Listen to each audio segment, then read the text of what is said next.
Good morning students. Lesson 10 उपनिवेशवाद पढ़ रहे हैं, उस लेसन को कंटिन्यू करेंगे जिसमें हम देखेंगे 10 पॉइंट का 1.2 में देखना है विजय, उपनिवेश और दास व्यापार। तो किस तरीके से विजय और उपनिवेश और साथ ही जो दास जो व्यापार था, दासों को एक जगह से दूसरे ले जाने का जो प्रथा थी, वो प्रथा कैसे शुरू हुई। चलिए देखते हैं, बुक की ओर ध्यान देते हैं। अब स्पेन के पास अमेरिका में स्पेन की भूमि से कई गुना भूमि एवं प्राकृतिक संपदा कब्जे में था। स्पेन के पास किसके द्वारा? अमेरिका में जो स्पेन की जो भूमि थी, अमेरिका में स्पेन की भूमि से कई गुना अधिक भूमि एवं क्या थे? प्राकृतिक संसाधन। प्रकृति के द्वारा जो संसाधन प्राप्त थे वो संसाधन क्या कर लिया गया था? कब्जे में था। एक तरफ इस क्षेत्र में जंगलों को साफ कर खेती करने की कोशिश की जाने लगी। एक तरफ क्या हो रहा था? जो संसाधन तो थे ही, भूमि भी थे, संसाधन भी थे, प्राकृतिक संसाधन, तो जंगलों को साफ करके खेती बनाने की कोशिश की जा रही थी। दूसरी ओर इस भूभाग में फैली खनिज संपदाओं, खासकर सोने और चांदी का खनन करने की कोशिश शुरू हुई। ये दूसरी तरफ, ये तो भूमि का एक तरफ हमने देखा कि जंगलों को सफाई करके खेती बनाए जाने की कोशिश की जा रही थी, लेकिन दूसरी तरफ क्या था कि इसी भूभाग में फैले जो खनिज संपदा जो थी उसे खास कर क्या हो रहा था? सोने और चांदी का खनन, मतलब उसे खुदाई या फिर जैसे भी जो खनन की प्रक्रिया है उस खनन को पूरा करने की कोशिश की जा रही थी। इन प्राकृतिक संसाधनों के दोहन के लिए स्पेनी विजेताओं ने स्पेन और यूरोप के खास हिस्सों में लोगों को आकर बसने के लिए प्रोत्साहित किया। क्यों? क्योंकि जो प्राकृतिक संसाधन थे उनका दोहन करने के लिए, उनका इस्तेमाल करने के लिए, उन जगहों पर काम करने के लिए लोगों की आवश्यकता महसूस हुई। तो इसलिए जो प्राकृतिक संसाधनों का जो दोहन हो रहा था उसके लिए क्या है? दोहन के लिए स्पेन की विजेताओं ने क्या किया? स्पेन और यूरोप के अन्य हिस्सों में, अन्य जगह पर जो रहने वाले जो लोग थे उन लोगों को आकर के बसने के लिए उन्हें क्या किया? प्रोत्साहित किया कि आप यहाँ आए और इन चीज़ों का खनन करें। अब आगे देखते हैं। जल्द ही अमेरिका के पूर्वी तट पर बहुत ही यूरोपीय बस्तियां बसने लगी। जब दूसरे हिस्से के लोग जब आकर के बसने लगे तो क्या होने? जल्द ही अमेरिका के पूर्वी तटीय जो क्षेत्र थे वहाँ पे यूरोप के जो लोगों की जो बस्तियां थी वो क्या है? बसना शुरू हो गए। इन यूरोपीय लोगों में ज़्यादातर लोग छोटे किसान एवं खेतीहर मजदूर थे जो बेहतर जिंदगी की तलाश में अमेरिका आए थे। ये कौन लोग थे? यूरोप के लोग थे जो कि एक छोटे किसानदार थे या फिर खेती करने वाले क्या थे? मजदूरी करने वाले, खेतों में काम करने वाले लोग, ऐसे लोग थे जो क्या चाहते थे कि वो भी अपनी ज़िंदगी को बेहतर तरीके से जी सके। तो इसलिए वो अमेरिका में आ गए जहाँ उन्हें काम की तलाश में हो ताकि वो अपने जीवन को बेहतर बना सके। जंगल को साफ कर उसे खेती लायक बनाने और खेती करने के लिए मानव श्रम की आवश्यकता थी। जंगलों को साफ करने के लिए स्वाभाविक सी बात है कि जंगल बहुत बड़े होते हैं, बहुतायत होते हैं, तो उन्हें साफ करने के लिए क्या है? लोगों की आवश्यकता होने लगी। तो खेती लायक बनाने के लिए उन्होंने क्या है? खेती करने के लिए मानव श्रम की आवश्यकता महसूस होने लगी। मानव द्वारा किए जाने वाले कार्य की उन्हें आवश्यकता महसूस थी। इसके लिए अमेरिका के मूल निवासियों से बेगार करवाई जाने लगी। इसके लिए मतलब जो खेती लायक बनाने के लिए जो ज़मीन थी, भूभाग थे, उन ज़मीनों को बनाने के लिए, इसके लिए अमेरिका के जो मूल निवासी थे वहाँ के रहने वाले लोगों से क्या कराने जाने लगा? बेगारी करवाई जाने लगी। बिना काम के पैसे वाली काम करवाए जाने लगे।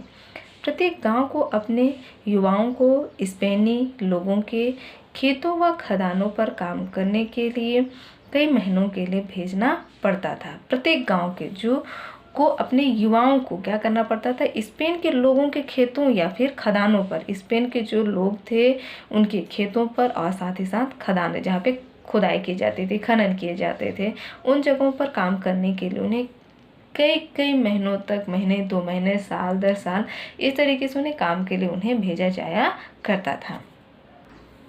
दुर्भाग्यवश ज़्यादातर स्थानीय निवासी धीरे धीरे बेकार, युद्ध और महामारियों के चपेट में आकर मारे जा रहे थे। अब दुर्भाग्यवश मतलब ऐसी स्थिति आ गई थी उनके पास कि जो स्थानीय निवासी थे वो धीरे धीरे क्या हो गए, बेकार हो गए, उनके पास कोई काम नहीं रह गया। युद्ध और महामारी, युद्ध की वजह से और साथ ही महामारी, जो खतरनाक बीमारी, जो फैलने वाली बीमारी के चपेट में आकर के लोग क्या होने लगे, मारे जाने लगे। चूँकि अमेरिका अब तक बाकी देशों के संपर्क में नहीं था, अमेरिका जो क्या था वो बाकी जो और देश थे उसके संपर्क में वह नहीं था। वहाँ के लोग एशिया और यूरोप की बीमारियों के आदी नहीं थे। वहाँ के जो रहने वाले लोग थे वो क्या है, एशिया और यूरोप की जो बीमारी थी उस बीमारी की वो आदी नहीं थे और उनका प्रतिरोध करने की शक्ति उनमें नहीं थी। जो बीमारी वहाँ उत्पन्न हो रही थी तो वो बीमारी को लड़ने की क्षमता उनके शरीर में नहीं थी। इस कारण चेचक जैसी बीमारी वहाँ महामारी बनकर विनाश लीला कर गई। इसलिए क्या हुआ, इस कारण की वजह से वो तो प्रतिरोधक क्षमता उनके शरीर में नहीं रह गई या शक्ति नहीं रह गई, जिसकी वजह से क्या होने लगा, वो चेचक जैसी बीमारियाँ वहाँ क्या है, महामारी, एक पूरी तरीके से फैलने वाली एक ऐसे विनाशकारक बीमारी जो क्या है, विनाश की लीला करके जो पूरे लोगों को उसके चपेट में कर गए। मेक्सिको की आबादी सन 1519 में लगभग 2.5 करोड़ थी। यह सन 1568 तक कम होकर 26 लाख रह गई। जो मेक्सिको की आबादी कितनी थी, 1519 में 2.5 करोड़ थी, जबकि यह 1568 तक आते आते वहाँ पे सिर्फ कितनी हो गई, 26 लाख रहेगी। मतलब इतने सारे लोगों को ये महामारी जो थी वो चपेट में कर गई थी। इसी तरह पेरू की आबादी सन 1532 में 90 लाख से कम होकर 1570 तक 30 लाख हो गई। यानी जहाँ 100 लोग रहते थे वहाँ केवल 10-15 लोग ही बचे। मतलब ये बीमारी जो थी वो इतनी खतरनाक थी कि पूरा जो शहर था या जो बस्ती थी या गांव थे वो क्या है, इस बीमारी की चपेट में आए। सिर्फ कितने हैं, 100 में जो जहाँ 100 लोग रहते थे वहाँ सिर्फ 10 या 15 लोग ही बच कर रहे। लैटिन अमेरिका नाम कैसे पड़ा? अमेरिका महाद्वीप के दक्षिणी भाग पर मुख्य रूप से स्पेन, पुर्तगाल और फ्रांस देशों का आधिपत्य स्थापित हुआ। आधिपत्य मतलब उनका शासन स्थापित हुआ। जबकि उत्तरी अमेरिका पर किसका राज्य था, इंग्लैंड का राज्य बना। स्पेन, पुर्तगाल और फ्रांस की भाषाएं मूलतः कैसी थी, लैटिन भाषा से निकली थी। अतः इन्हें लैटिनो भाषा कहते हैं। चूँकि दक्षिण अमेरिका लैटिनो भाषाई संस्कृति के प्रभावी क्षेत्र में था। जो दक्षिणी अमेरिका था वो लैटिन भाषा बोलने वाले लोगों की संस्कृति के प्रभाव क्षेत्र से था, इसलिए इसे लैटिन अमेरिका कहा जाता है। इसके विपरीत उत्तरी अमेरिका पर अंग्रेजी का वर्चस्व था। मतलब यहाँ पर ज़्यादातर लोग क्या है, अंग्रेजी बोलने वाले लोग की संख्या अधिक थी। इस बड़े भूभाग पर मानव श्रम की पूर्ति के लिए अफ्रीका के बड़े पैमानों पर दासों को लाया जाने लगा। जो भूमि का जो सफाया हो रहा था, जंगलों का जो सफाया हो रहा था, तो उस बड़े भाग पर किसकी, मानव श्रम की पूर्ति के लिए क्या है, अफ्रीका के बड़े पैमाने पर मतलब बहुत अधिक मात्रा में लोगों को क्या है, दास बना करके उनको लाया जाने लगा।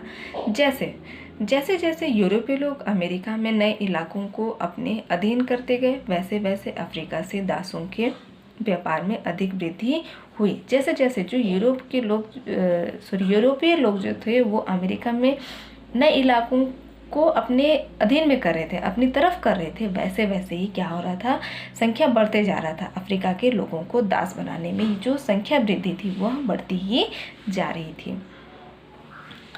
अटलांटिक दास व्यापार सन 1451 से सन 1870 तक चला। जो अटलांटिक से जो दास व्यापार होता था उसके बारे में बताया गया। इस बीच लगभग 1 करोड़ अफ्रीकी गुलाम बलपूर्वक अमेरिका लाए गए। इसी बीच में क्या होने लगा कि लगभग 1 करोड़ जो अफ्रीकी थे उन्हें क्या है, गुलामी बनाकर बलपूर्वक मतलब बहुत अधिक मात्रा में लोगों को ठूस कर भर के उनको लाया जाने लगा। जो कहाँ के लाए गए, अमेरिका लाए गए। इनमें से स्पेनिश अमेरिका में 16 लाख, ब्राज़ील में 36 लाख, संयुक्त राज्य अमेरिका और ब्रिटिश उपनिवेशों में 20 लाख और फ्रांसीसी कैरिबियाई क्षेत्र में 16 लाख गुलामी लाए गए। तो इस तरीके से इस बीच में क्या होने लगा कि अफ्रीका के जो गुलामी लोगों को बलपूर्वक तो लाया गया, साथ ही साथ इसके साथ ही स्पेन अमेरिका में 16 लाख, ब्राज़ील से 36 लाख, संयुक्त राज्य अमेरिका और ब्रिटिश के जो उपनिवेश थे वहाँ से 20 लाख और फ्रांसीसी कबीलाई क्षेत्र से आपका 16 लाख गुलामी लोगों को लाया जाने लगा है और साथ ही साथ उन लोगों को गुलामी करा करके क्या है काम करवाया जाने लगा था। अब आगे देखते हैं। इस प्रकार अमेरिका महाद्वीप में एक मिश्रित आबादी रहने लगी जिसमें मूल निवासी इंडियन, अफ्रीकी तथा यूरोपीय लोग सम्मिलित थे। इस प्रकार जो अमेरिका महाद्वीप में क्या होने लगा, एक मिश्रित आबादी, तरह तरह देशों के लोगों को वहाँ दास के रूप में लाया जाने लगा।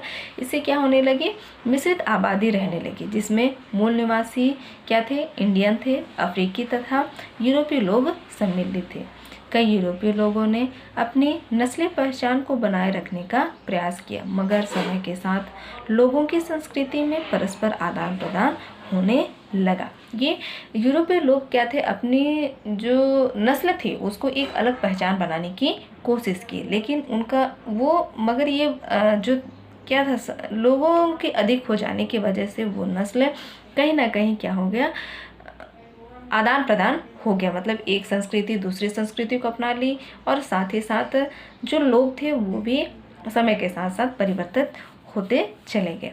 वहाँ के मूल निवासियों ने प्रायः कैथोलिक ईसाई धर्म को अपना लिया, हालांकि कई मूल निवासियों ने अभी भी अपने पारंपरिक रीति को बनाए रखा है।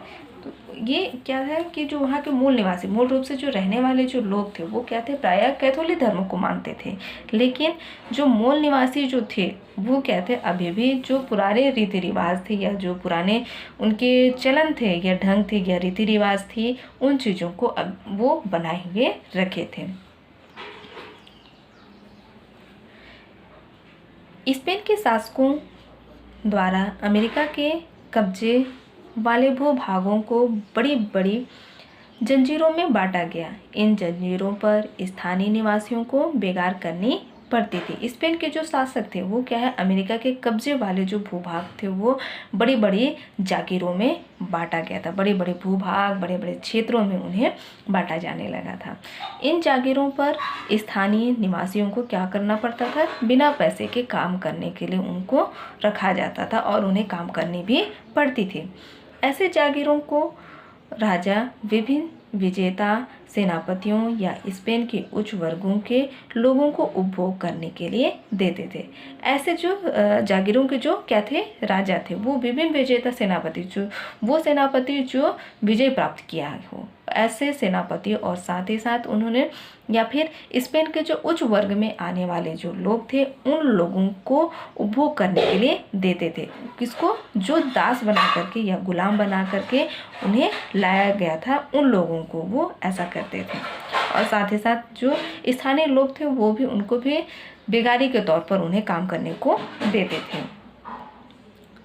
इन जागीरों पर उनके मालिक अफ्रीकी दासों, स्थानीय जनजाति एवं स्पेन से आए छोटे किसाने और चरवाहों से खेती करवाने लगे थे। इन जागीरों ने क्या किया उनके साथ कि जागीरों पर उनके मालिक कौन थे, अफ्रीकी दासों जो थे, मालिक जो अफ्रीकी दासों के साथ और स्थानीय जनजाति एवं स्पेन से लाए गए छोटे किसानों और साथ ही चारवाहों जो जानवरों को चराते फिराते थे या घूम घूम कर चराने का काम करते थे, उन्हें क्या है खेती करवाया जाने लगा था।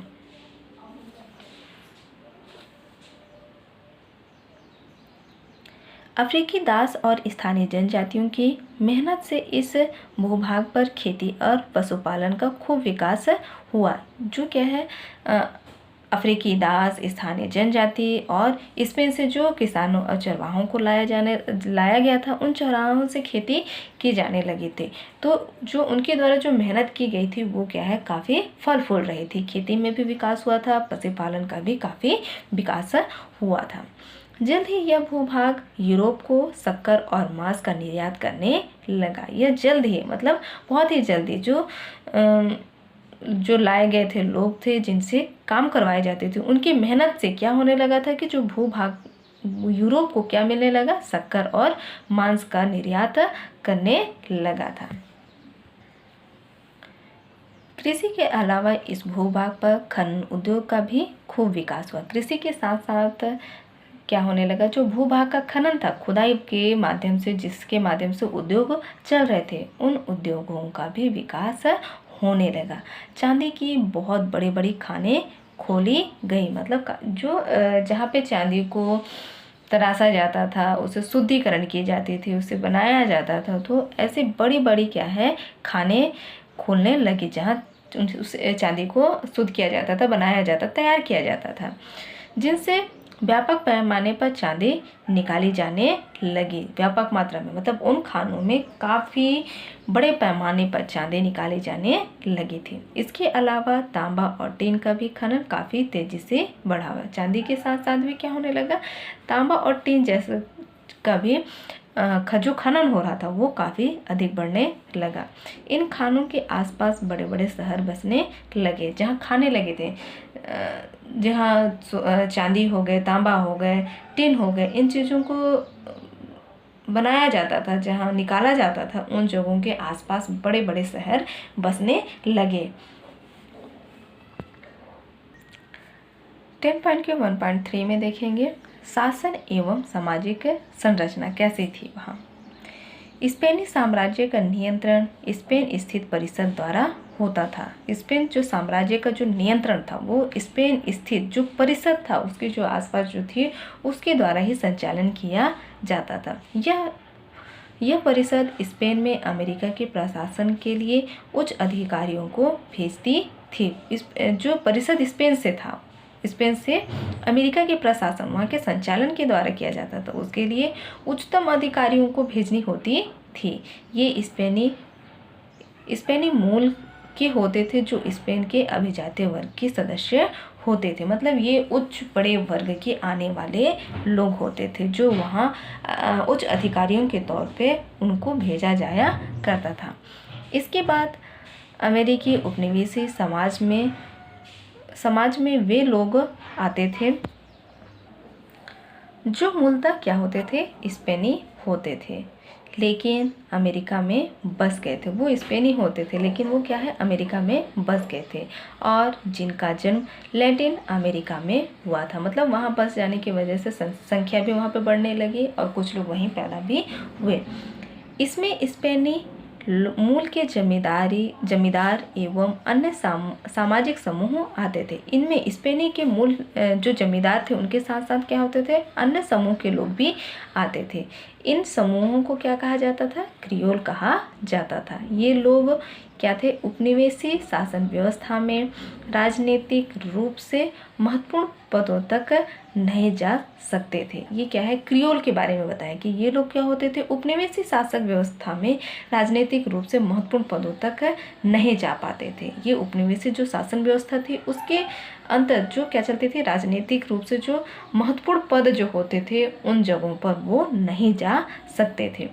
वे मुख्यतः खेती, पशुपालन, व्यापार, छोटे कुटीर उद्योग धंधे आदि करते थे। इस तरीके से जो क्रियोल का जो मुख्य व्यवसाय होता था वो क्या होता था, खेती, पशुपालन, व्यापार, छोटे छोटे उद्योग धंधे लगा करके वो अपना कार्य करते थे। जैसे यहाँ दिखाया गया है किस तरीके से लैटिन अमेरिकी समाज का दिखाया गया है। जो क्या होते थे, वहाँ समाज के सबसे प्रमुख क्या होते थे, स्पेनी अधिकारी होते थे। और फिर सेकेंड नंबर पे क्रियोल जमींदारी दिखाया गया है। और फिर क्या होते थे, स्पेनी चरवाहे, मूल निवासी, और साथ ही साथ मेस्टिजो, अफ्रीकी दास और मुलाटो, ये होते थे लैटिन अमेरिकी समाज, जो 3 वर्गों में बटा हुआ था।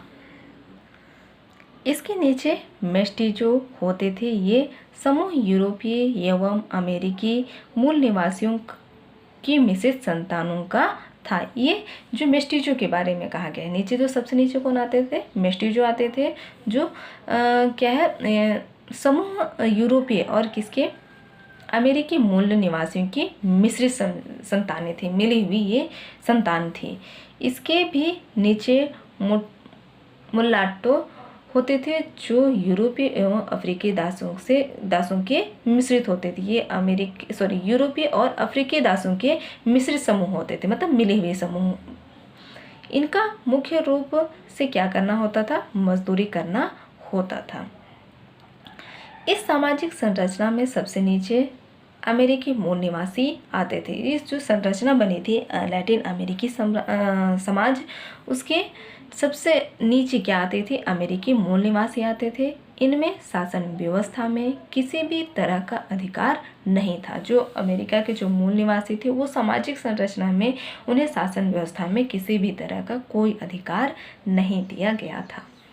उन्हें सरकार को भारी लगान देने के साथ साथ जमींदारों के खेतों तथा खदानों में बेगारी करनी पड़ती थी। उन्हें समाज में कोई अधिकार तो मिला भी नहीं था, लेकिन साथ ही साथ उन्हें सरकार के जो भारी लगान थे, जो उन्हें देने के साथ साथ क्या करना पड़ता था, जो जमींदार होते थे उनके खेतों में खदानों में बिना पैसे के काम करना उन्हें पड़ता था। तो इस तरीके से जो अमेरिका के जो मूल निवासी थे, उनके साथ इस तरीके का व्यवहार किया जाता था।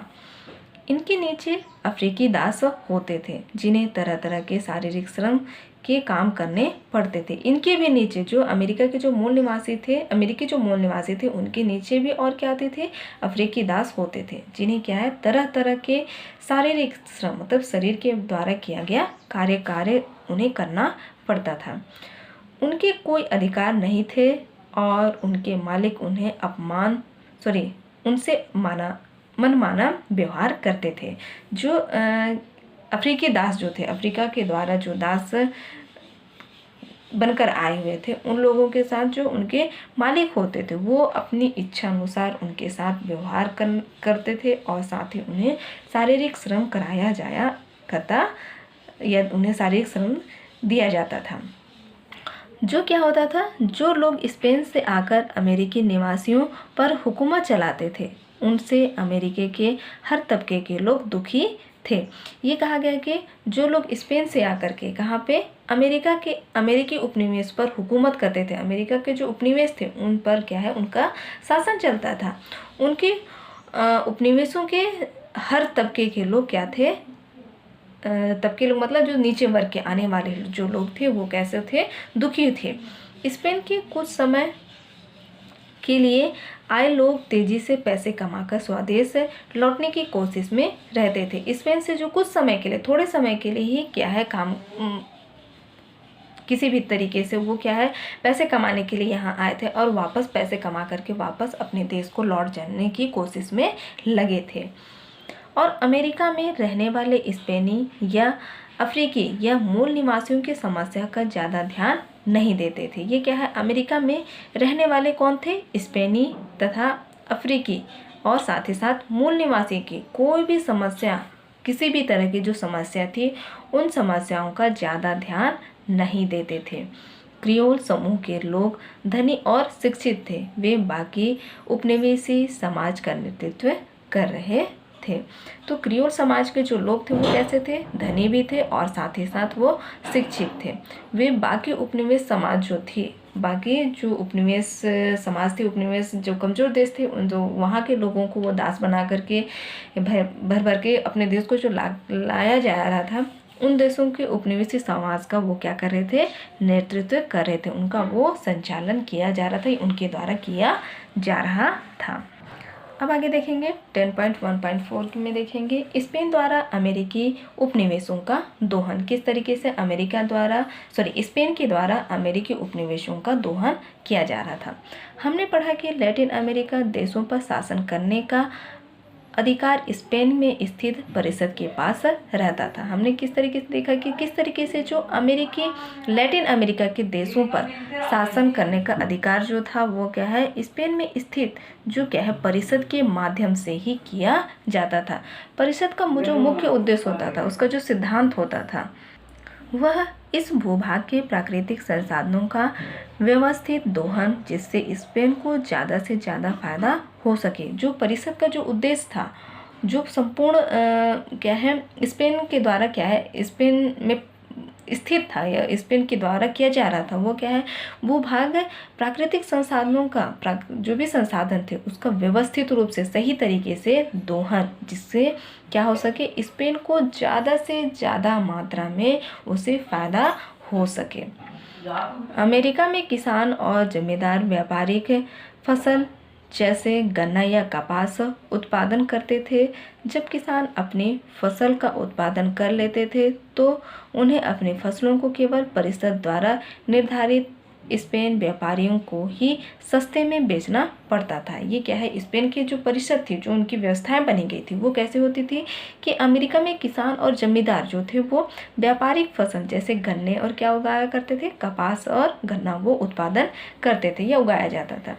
जब किसान अपनी फसल का उत्पादन कर लेते थे तो उन फसलों को बेचना होता था, तो वो बेचने के लिए क्या है केवल परिषद द्वारा निर्धारित जो नियम बनाए गए थे वो क्या है स्पेन व्यापारियों को सस्ते में बेचना होता था। जो स्पेन के जो व्यापारी हैं उन्हें सस्ते दर पर उन्हें बेचना पड़ता था। ये किसके द्वारा, अमेरिका के किसान और जमींदारों के द्वारा फसल उत्पादन किया जा रहा था, उसके साथ हो रहा था ऐसा। इससे खेती से होने वाले फायदे की रकम किसानों के पास जमा नहीं हो पा रही थी। इससे जो किसान और जो व्यापारी जो थे फसल जो उत्पादन कर रहे थे उसका इससे क्या है फायदा और जो रकम मिलना जो चाहिए था वो किसान के पास जमा नहीं हो पा रहा था। इसके कारण किसान खेती की उन्नति में पूंजी नहीं लगा पा रहे थे, क्योंकि जो उन्हें मुनाफा जो मिलना था वो क्या है केवल उसका फ़ायदा स्पेन परिषद को ही मिल रहा था। तो इसकी वजह से वो अपने लिए रकम जो भी पैसा जो फ़ायदा होना था वो फ़ायदा उन्हें नहीं मिल पा रहा था। तो इस कारण क्या हुआ कि किसान जो खेती की उन्नति, जो खेती में जो विकास है, जो उसको बढ़ावा देना है या उत्पादन में जो उसका वो पूंजी भी नहीं लगा पा रहे थे। जो प्रथम रूप में जो फसल को लगाने में जो लगती है या खर्च जो होता है वो खर्च भी नहीं अदा कर पा रहे थे। फलतः क्या हुआ, इस भूभाग में कृषि का आधुनिकीकरण नहीं हो पाया। मतलब नए तरीके से जो भूमि में कृषि जो की जा रही थी उसका आधुनिकीकरण, नए तरीके से उत्पादन, कृषि यंत्र या तरह तरह की चीज़ें वो उसमें विकास नहीं हो पा रहा था। इस तरह लैटिन अमेरिकी खदानों से निकलने वाले सोने चांदी और धातुओं पर राजा का अधिकार माना जाता था। इस तरीके से क्या होने लगा कि लैटिन अमेरिका में जो भी खदानें थी और उन खदानों से जो भी चीज़ें प्राप्त की जाती थी, सोने चांदी या और भी धातुएं, वो क्या होता कहा जाता था कि उन पर सिर्फ राजा का अधिकार माना जाता था और वह जहाज़ों के द्वारा स्पेन भेज दिया जाता था। जो भी वहाँ से खदानों से प्राप्त होती थी सोने चांदी या धातुएं, वो चीज़ें क्या है जहाज़ों के द्वारा वापस स्पेन को भेज दिया जाता था। लैटिन अमेरिका के खदानों से निकली धातु का उपयोग स्पेन में होता था। जो कहाँ से मिल रही थी, लैटिन अमेरिका के खदानों से क्या मिल रही थी, धातु प्राप्त हो रही थी और उसे कहाँ भेज दिया जा रहा था, स्पेन में भेज दिया जा रहा था। मतलब लैटिन अमेरिका को इसका फ़ायदा नहीं हो पा रहा था। उपनिवेशों में किसी भी तरह के उद्योग धंधे का विकास नहीं दिया गया। ये उपनिवेशों में जो कमज़ोर देश शक्तिशाली देश किसी कमज़ोर देश पर वह शासन आर्थिक रूप से, संसाधन रूप से वो उस पर करता है, तो उपनिवेशित जो देश थे वो किसी भी तरीके से उद्योग धंधे का वो विकास होने उसे नहीं दिया जा रहा था। कोशिश यह रहती थी कि सब वस्तुओं की आपूर्ति स्पेन से ही की जाए। जो भी आवश्यकता है या जो भी ज़रूरतें हैं उसकी पूर्ति कहाँ से की जाएगी, अमेरिका से की जाएगी। कहाँ के लिए, जो उपनिवेशिक देश थे जैसे लैटिन अमेरिका के जगत जो थी उन्हें वहीं से की जा रही थी, वहाँ से खनन किए जा रहे थे, उत्पादन भी किए जा रहे थे, लेकिन उसे कहाँ तक पहुँचाया जा रहा था, स्पेन पहुँचाया जा रहा था। तो कोशिश हमेशा ये की जा रही थी कि जो भी चीज़ों की आवश्यकता होगी वो स्पेन के द्वारा ही आपूर्ति की जाएगी। तो स्टूडेंट्स आज के लिए हम इस लेसन से यहीं तक पढ़ेंगे। आप लोगों के लिए होमवर्क है। क्वेश्चन नंबर 1 है, लैटिन अमेरिका में स्पेनी कब्जेदारी के बाद किस तरह की सामाजिक संरचना का विकास हुआ। ये क्वेश्चन है आप लोगों के लिए होमवर्क के लिए। आज के लिए यहीं तक। Thank you students.